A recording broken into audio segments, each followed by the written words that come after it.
اب اپنی اپنی تاریخیں پڑھ کر کے ذرا دیکھو، آپ کی جماعت آپ کا امام، آپ کی جماعت آپ کا امام، آپ کی جماعت آپ کا امام، ذرا دیکھو کہ آپ کی تاریخ کہاں تک آپ کو لے کر کے جاتی ہے، کون سی ہجری تک، کون سی صدی تک، کون سی صدی تک لے کر کے جاتی ہے۔ ہمارے امام تو محمد الرسول اللہ صلی اللہ علیہ وسلم ہیں، جہاں سے اسلام کا آغاز ہوتا ہے، جہاں سے اسلام کی شروعات ہوتی ہے، یہیں سے ہماری تاریخ کا بھی آپ کو پتہ چل جاتا ہے۔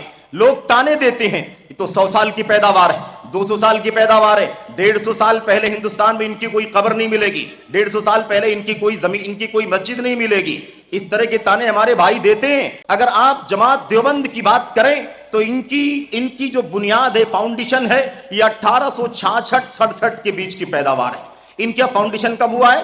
1866، یہ عیسوی جو آپ کی چل رہی ہے، اور 1280 وغیرہ کے آس پاس یا 90 کے آس پاس ان کی تاریخ ہے جب ان کا فاؤنڈیشن ہوا ہے، اور اسی کے آس پاس 11-12 سال کے فاصلے سے اس جماعت کا بھی وجود عمل میں آیا ہے، جنہیں بریلوی یا رضا خانی جماعت کے نام سے جانا جاتا ہے۔ جماعت اسلامی والے جو ہمارے بھائی ہیں، ان کی تاریخ کیا ہے؟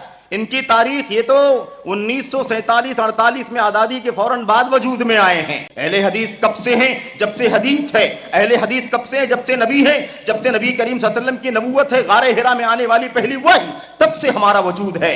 تقلید کی تاریخ آپ کے سامنے لائی جائے تو 300 سال پورے گزر گئے۔ 301-2 سال یعنی 4 صدی ہجری کا آغاز ہوا، تب جا کر کے ائمہ اربعہ کی تقلید کی فضا امت کے اندر قائم کی گئی، اور یہ کہا جانے لگا کہ اب اجتہاد کا دروازہ بند ہو چکا ہے، اب چاروں مسلک میں سے کسی نہ کسی مسلک کی تقلید کرنا ضروری ہے۔ تو آپ یہ بھی جان سکتے ہیں کہ تقلید کے اس شوشے کی عمر کتنی ہے، اس کی تاریخ کتنی ہے۔